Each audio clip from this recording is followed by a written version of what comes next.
because nobody learns how to do it the right way, and they don't dig their well before they're thirsty. All of a sudden, one day they wake up and they're thirsty, and then they got to go get to work on digging their well, but they didn't already have it. It's not already done. So now you got to start from scratch, but you're trying to get to the bottom and get to the water before it's even possible to get to the water, because you haven't put in the work to earn the right to have the ask. So it's all about digging well before you're thirsty, to say that. And then how to properly maintain those relationships. That's one reason why I create content. That's one reason why I host live events. That's one reason why I host a mastermind. It allows me to still remain in contact with a lot of people that I connect with through bringing them on, highlighting them in front of a group of people, asking them to do trainings or coming to a dinner or hang out with us at a mastermind meetup. Like, I do a lot of those reasons. I do a lot of those things to benefit my community. Sure. To benefit the people that are paying me. Sure. 100%. But also to consistently keep in touch with a lot of the people that I bring on my show who I want to, stay in touch with. So that's one of the ways that I do that. I know some people that are a lot better at maintaining relationships than I am. They have like CRMs, and they have people plugged into those CRMs, and they set up reminders to reach out after a certain amount of time.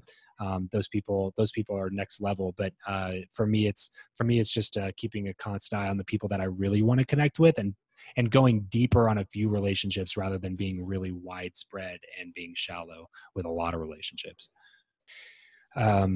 The difference between an advisor and a sales rep was a lot of times portrayed in your energy and what you brought to the door. And when I first started in door-to-door, I would try to be that salesperson personality. Hey, how's it going? Big smile and loud energy and all up in your face. But the problem is that every other salesman's like that, and people can sniff that out right off the bat. So instead of doing that, I would pretend the way that I presented myself, which really was good for me because it went along with my personality as well, was with an even-keeled demeanor, as if I was the meter guy. Like, think about the meter guy, the guy that comes to your house that works for the utility company that's there to check the meter. That's the idea that I came across with, which I think has really served me in a lot of other ways in every other thing that I've done in sales, even with my own products and services that I sell now, is I'm always thinking about it from the perspective of the advisor.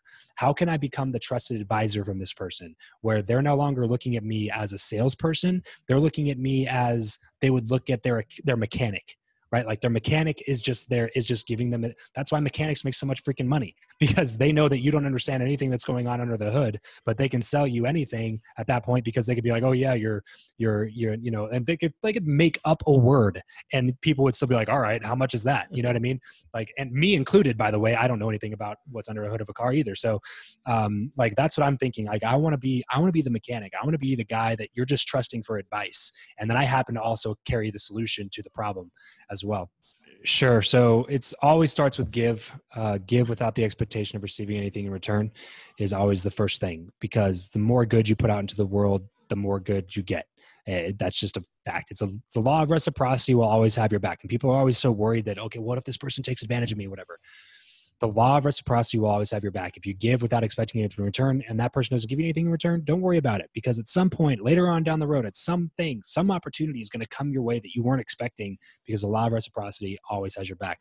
The more good you put out into the world, the more that you help people and give value to other people, the more that you have an entire group of people that are secretly conspiring for you instead of against you. You know what I mean? And that's nothing but good. That's nothing but good for you, is to have an entire group of people that just hope that you're successful because you've done nothing but help them. And that's where Zig Ziglar's quote comes from, where he says, if you help enough people get what they want, you can have everything in life that you want. And that's the truth. You just got to continually put out good into the world. So give without the expectation of receiving anything in return. To me, the next thing would be build a network on purpose. You have to be purposeful about your networking. And there's so many people that are so, like, I haven't met a single person, Greg, that's ever told me, oh, your network doesn't matter. Everybody agrees that your network matters and that it's extremely important. But a lot of people will not agree to the degree where they have to take purposeful steps to change and alter their network. They just let it happen on accident. And if you have a network that was built on accident, then guess what? You're going to have a network that was built on accident. You know what I mean? And you're just at the mercy of whatever life throws at you, because you're just building your network on accident. But if you build your network on purpose, you can place people in there that will help you to become the version of yourself that you want to be.